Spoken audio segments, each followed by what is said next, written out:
पता होना चाहिए। 10 रुपए के गोलगप्पे से 100 रुपए की सब्जी तक एंड ग्रोसरी शॉपिंग से लाखों रुपए की शॉपिंग तक आप यूपीआई एप्स का यूज करते हो। एंड क्यों नहीं करोगे, इतना ज्यादा यूजफुल और कन्वीनियंट है। लेकिन जिस चीज का जितना ज्यादा यूज होता है उसमें उतनी ही प्रॉब्लम्स निकलकर सामने आती है। और इस सीरीज में मैं कवर करूंगा यूपीआई रिलेटेड सारे प्रॉब्लम्स को जो कि आप डेली लाइफ में फेस करते हो एंड दूंगा आपको उनके बेस्ट पॉसिबल सॉल्यूशन। एंड इसके साथ ही आपको यूपीआई रिलेटेड कुछ यूनिक फीचर्स बताने वाला हूँ जो कि शायद आपने अभी तक यूज नहीं किए। तो without any delay let's start. देखो, इस प्रॉब्लम के 3 सॉल्यूशंस है एंड कोई ना कोई आपके लिए काम कर जाएगा। नंबर 1, गलती से आपने किसी रॉन्ग नंबर या तो यूपीआई आईडी पे पेमेंट कर दी है तो आपको इस वाले नंबर पे इंस्टेंटली कॉल करना है। आपके ट्रांजैक्शन के 24 घंटे के अंदर और आपको अपनी सारी डिटेल्स यहाँ पर लिखवा देनी है और एक कंप्लेंट रजिस्टर कर देना है एंड हाई चांसेस है कि इसके बाद आपके पैसे रिकवर हो जाएंगे। नंबर 2, रॉन्ग ट्रांजैक्शन के 3 दिन के अंदर आपको अपने बैंक जाना है एंड वहाँ के बैंक मैनेजर से मिलना है एंड वहाँ पे आपको प्रोवाइड करवाया जाएगा एक रॉन्ग ट्रांजैक्शन का फॉर्म जिसमें आपको आपके रॉन्ग ट्रांजैक्शन की सारी डिटेल्स फिलअप कर देनी है एंड सबमिट कर देना है एंड इसके बाद 2 से 3 बिजनेस डेज में आपके पैसे वापस आ जाएंगे। नंबर 3, अगर इतना सब करने के बाद भी आपके पैसे वापस नहीं आते तो आपको इस वेबसाइट पे चले जाना है और वहाँ पर सारी डिटेल्स फिलअप करके एक कंप्लेंट रजिस्टर कर लेना है एंड इस वेबसाइट पे कंप्लीट करने के बाद आपको आपके पैसे 100% कंफर्म मिल जाएंगे। बट एक बात का ध्यान रखो, सबसे ज्यादा जरूरी यही है कि आप हर एक ट्रांजैक्शन के समय अलर्ट रहो और ये गलती करो ही नहीं, क्योंकि इसके बाद की जो प्रोसेस होती है उसमें काफी समय लगता है और कॉम्प्लिकेटेड प्रोसेस है। इसलिए आप अगर अलर्ट रहोगे तो आपके साथ ये चीज नहीं होगी। लेकिन हम है तो इंसान, गलती हो ही जाती है, तो इसे सेव कर लेना, हो सकता है आपके फ्यूचर में काम आए। एंड जो सीरीज की नेक्स्ट वीडियो से बिल्कुल भी मिस मत करना, बहुत ही ज्यादा इंपॉर्टेंट है।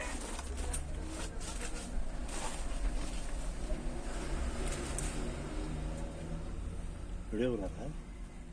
मैं आपको बताने वाला हूँ कि अगर आपके अकाउंट से पैसे कट गए और ट्रांजैक्शन कंफर्म नहीं हुई तो ऐसे में आप क्या कर सकते हो। मान लो आपने किसी शॉपिंग साइट में कुछ बाई किया, पेमेंट किया यूपीआई से, आपके बैंक अकाउंट से पैसे कट गए लेकिन वो ट्रांजैक्शन हुई नहीं। ऐसा कभी ना कभी तो आपके साथ हुआ ही होगा, चाहे सर्वर का प्रॉब्लम हो, चाहे तो यूपीआई ऐप का प्रॉब्लम हो, कोई भी प्रॉब्लम हो, कभी ना कभी सभी ने इसे फेस किया है। तो अगर नेक्स्ट टाइम आपके साथ ऐसा होता है और आपके पैसे वापस नहीं आते हैं तो इसका क्या सॉल्यूशन है। देखो, सॉल्यूशन बहुत ही ज्यादा सिंपल है। ऐसे केसेस में आरबीआई का रूल है कि 2 से 3 बिजनेस डेज में आपके पैसे ऑटोमेटिकली आपके अकाउंट में ट्रांसफर हो जाते हैं और आपको पैसे वापस मिल जाते हैं। लेकिन अगर आपको फिर भी पैसे नहीं मिलते हैं तो आपको ये चीजें करनी चाहिए। देखो, सबसे पहले तो आप एनपीसीआई की वेबसाइट पे चले जाओ और वहां से कंज्यूमर सेक्शन पे चले जाओ।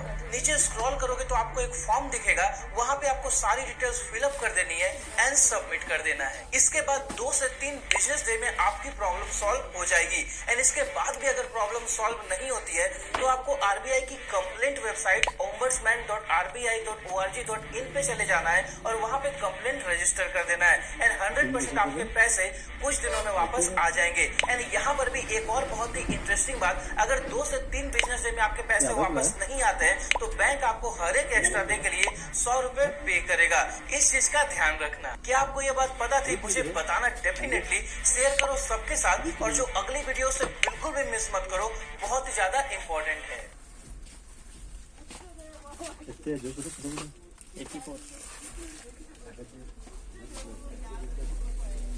मैं आपको यूपीआई के बहुत ही अनोखे फीचर के बारे में बताने वाला हूं जो कि शायद आपने अभी तक यूज नहीं किया है। रोज यूपीआई का यूज करके बहुत सारी शॉपिंग करते हो, काफी सारे वर्क करते हो, लेकिन क्या यूपीआई का यूज करके एटीएम से कैश विड्रॉ किया है? अगर नहीं किया है तो मैं आपको बताता हूँ कि कैसे आप यूपीआई का यूज करके एटीएम से कैश विड्रॉ कर सकते हो। कभी कभी ऐसा होता है ना कि आप मार्केट गए, अपना डेबिट कार्ड ले जाना ही भूल गए और आपको कैश की जरूरत पड़ गई, तो उस सिचुएशन में आप यूपीआई का यूज करके एटीएम से कैश विड्रॉ कर सकते हो। पहले ये चीज पॉसिबल नहीं थी, लेकिन अब आरबीआई और एनपीसीआई ने मिलकर एक नया फीचर इंट्रोड्यूस किया है जिसका नाम है इंट्रोपेलेबल कार्डलेस कैश विड्रॉल। एक बात का अभी के लिए ध्यान रखना, अभी जो ये फीचर है वो सारे बैंक्स में अवेलेबल नहीं है। कुछ सेलेक्टेड बैंक्स है जहाँ पर ये अभी अवेलेबल है और धीरे धीरे सारे बैंक्स में अवेलेबल हो जाएगा। करेंटली ये feature state bank of India, HDFC and Punjab national bank में अवेलेबल है। अब बात करते हैं कि आप कैसे कैश विड्रॉल कर सकते हो। तो देखो, सबसे पहले आपके पास एक यूपीआई कनेक्टेड बैंक अकाउंट होना चाहिए, चाहे वो किसी भी यूपीआई ऐप से कनेक्टेड हो, लाइक जीपे, पेटीएम, फोन पे, किसी से भी, इससे कोई फर्क नहीं पड़ता। आप किसी भी अवेलेबल बैंक के एटीएम पर जा सकते हो और वहां से कैश विड्रॉ के ऑप्शन को पिक कर लेना। देन मेन्यू में आपको यूपीआई का ऑप्शन मिल जाएगा, आप उसे सेलेक्ट कर लेना। अब आपको स्क्रीन पे एक क्यूआर कोड डिस्प्ले होगा। जैसे आप मार्केट में किसी भी क्यूआर कोड को स्कैन करके पेमेंट करते हो, आपको बिल्कुल उसी तरह अपने यूपीआई ऐप को ओपन करना है एंड उस क्यूआर कोड को स्कैन करना है। इसके बाद आपको जितना भी कैश विड्रॉ करना है उसे वहाँ पर फिल कर दो, देन प्रोसीड कर लेना, आपका कैश विड्रॉ हो जाएगा। As simple as that. And also ये काफी ज्यादा सिक्योर है, क्योंकि इसमें आपको कोई भी डेबिट कार्ड की जरूरत नहीं पड़ती है एंड इमरजेंसी में ये काफी सारे सिचुएशन में काफी ज्यादा काम आ सकता है। एक बार एटीएम जाके ट्राई करना बनता है तो जाओ और ट्राई करो एंड मुझे डेफिनेटली बताना कि आपका एक्सपीरियंस कैसा रहा। और जो अगली वीडियो वो बहुत ही ज्यादा इंपॉर्टेंट है, उसे मिस मत करना। यूपीआई तो आप काफी टाइम से यूज कर रहे हो, डेली लाइफ में यूज भी करते हो, लेकिन यूपीआई के कुछ ऐसे ट्रिक्स है जिन्हें आज तक शायद आपने कभी भी यूज नहीं किया है, और मैं आपको कुछ ऐसे ही ट्रिक्स दिखाने वाला हूँ। नंबर 1, मान लो आप मार्केट में या किसी शॉपिंग मॉल में कुछ बाई करने गए एंड इंस्टेंटली बाइंग के टाइम में आपका इंटरनेट काम नहीं कर रहा और आपको यूपीआई के थ्रू ही पेमेंट करना है, तो ऐसे में आप क्या करोगे? लेकिन यूपीआई में एक ऐसी ट्रिक है जिसमें आप बिना इंटरनेट के भी यूपीआई पेमेंट कर सकते हो, और मैं बताता हूँ कैसे। आपको इस वाले नंबर पे कॉल करना है। अब जिसे पैसे भेजना है उसका यूपीआई कनेक्टेड मोबाइल नंबर डाल दो, देन जितने पैसे भेजने हैं वो अमाउंट एंटर कर दो, देन एक ओटीपी आएगा उसे फिल कर दो और आपकी पेमेंट हो जाएगी। है ना बहुत ही ज्यादा इजी, लेकिन ध्यान रखना इसे पहली बार यूज करने से पहले आपको सिर्फ एक बार 30 से 40 सेकंड का सेटअप करना होगा और उसके बाद इजीली आप बिना इंटरनेट के भी कहीं भी पेमेंट कर पाओगे। नंबर 2, जब भी आप किसी को यूपीआई पेमेंट करने जाते हो, अपना यूपीआई ऐप ओपन करते हो, पासवर्ड डालते हो, देन स्कैन क्यूआर कोड के ऑप्शन पर जाते हो और वहां से पैसे भेजते हो, और इसमें काफी टाइम लगता है, बट मैं आपको एक ऐसा तरीका बताता हूँ जिससे आप काफी सारा टाइम बचा सकते हो। देखो, जो भी यूपीआई ऐप आप यूज करते हो उसमें प्रेस एंड होल्ड करो और वहां पर मेन्यू में आपको स्कैन एंड पे का ऑप्शन आ जाएगा, उसमें प्रेस एंड होल्ड करो एंड उसे अपने मोबाइल के होम स्क्रीन पर लेकर आ जाओ, और इसके बाद जब भी आप किसी को पेमेंट करने जाओगे सिंपली उस पर टच करो और आपके सामने डायरेक्ट स्कैन का ऑप्शन आ जाएगा। आपको बार बार अपने यूपीआई ऐप को खोलने की जरूरत नहीं है और आप डायरेक्टली बस एक आइकन को क्लिक करके कुछ सेकंड्स में ही पेमेंट कर सकते हो। है ना बहुत ही इजी सॉल्यूशन, और इससे काफी टाइम भी बचेगा और सेफ भी है। दोनों ट्रिक्स को यूज करो और मुझे बताना कि आपका एक्सपीरियंस कैसा रहा, और जो अगली वीडियो है इस सीरीज में वो सबसे ज्यादा इंपॉर्टेंट वीडियो है इस पूरी सीरीज की, तो उसे मिस मत करना। देखो, यूपीआई बहुत ही अच्छा इनोवेशन है एंड इसने हमारी लाइफ को आसान बना दिया है, और ये इतना कन्वीनियंट है कि दूसरी कंट्रीज भी इसका यूज करना चाह रही है, लाइक यूएई। लेकिन पिछले कुछ महीनों में यूपीआई से रिलेटेड ऐसे फ्रॉड्स निकलकर सामने आए हैं जो कि काफी ज्यादा खतरनाक है, और अगर आपने ध्यान नहीं रखा तो आपकी हार्ड अर्न मनी कुछ मिनटों में ही गायब हो सकती है। तो चलो बात करते हैं प्रॉब्लम्स एंड सॉल्यूशंस की।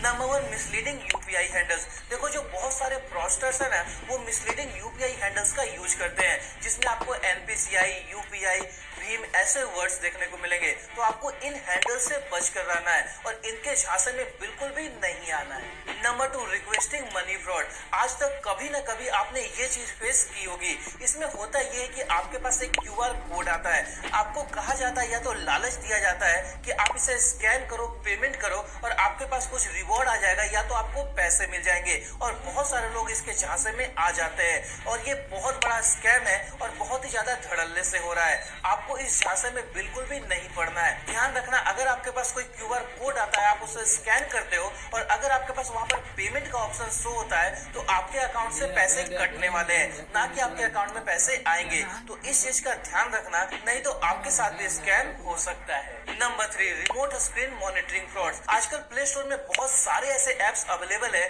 जिन्हें आप जैसे ही इंस्टॉल करते हो बैकग्राउंड में वो रन करते रहते हैं, आपकी स्क्रीन रिकॉर्डिंग करते हैं, और जो आपका यूपीआई डेटा है वो पूरा तरह से हैक हो जाता है और इसके बाद आपके अकाउंट से पैसे कट सकते हैं। इसका बस एक ही सॉल्यूशन है कि आप मेक श्योर करना कि जो भी एप्स आप यूज कर रहे हैं वो ट्रस्टेड सोर्स से हो या तो वो एप्स ट्रस्टेड हो। किसी भी तरह की मिसलीडिंग या तो फालतू एप्स को बिल्कुल भी इंस्टॉल मत करना, नहीं तो आपको पता भी नहीं चलेगा और आपके साथ फ्रॉड हो जाएगा, आपके अकाउंट से पैसे कट सकते हैं। Number 4, fishing. ये बहुत ही ज्यादा कॉमन फ्रॉड है और इसमें काफी ज्यादा लोग फंस रहे हैं। देखो, इसमें होता क्या है कि आपके पास कोई मैसेज या तो मेल आएगा, उसमें एक लिंक रहेगा और आप जैसे ही उस लिंक पे क्लिक करोगे आपके साथ फ्रॉड हो जाएगा, आपके अकाउंट से पैसे कट जाएंगे। मैं आपको एक बहुत ही इंटरेस्टिंग कहानी बताता हूँ। महाराष्ट्र में एक आदमी ने एक लिंक पे क्लिक किया जो उसके फोन में आया था और इंस्टेंटली उसके अकाउंट से 50 लाख रुपीस कट गए। सोचो कि कितनी बड़ी बात है, उस आदमी की पूरी जिंदगी की कमाई चली गई और ऐसा किसी के साथ भी हो सकता है। इसलिए आपको बहुत ही ज्यादा अलर्ट रहना है। अगर आपके पास कोई भी अनट्रस्टेड सोर्स से मेल या तो कोई मैसेज आए और अगर उसमें कोई लिंक हो तो आपको बिल्कुल भी उस पर क्लिक नहीं करना है। और इस प्रॉब्लम का सिर्फ और सिर्फ यही सॉल्यूशन है कि आप अलर्ट रहो। ये सीरीज यहाँ पे कंप्लीट होती है। इस पूरी सीरीज का एक ही इंटेंशन था कि यूपीआई तो बहुत ही ज्यादा कन्वीनियंट है और हम इसे डेली लाइफ में यूज कर रहे हैं, लेकिन अगर आप अलर्ट रहोगे और हर ट्रांजेक्शन के पहले एक बार डबल चेक कर लोगे तो आपके साथ कभी भी कोई फ्रॉड नहीं होगा और आप बिल्कुल सेफ रहिएगा। यूपीआई तो कन्वीनियंट है ही और ये और भी ज्यादा कन्वीनियंट होता रहेगा, लेकिन आपको हर एक ट्रांजेक्शन के पहले अलर्ट रहना है। शेयर कर दो इस सीरीज को अपनी फैमिली एंड फ्रेंड्स के साथ।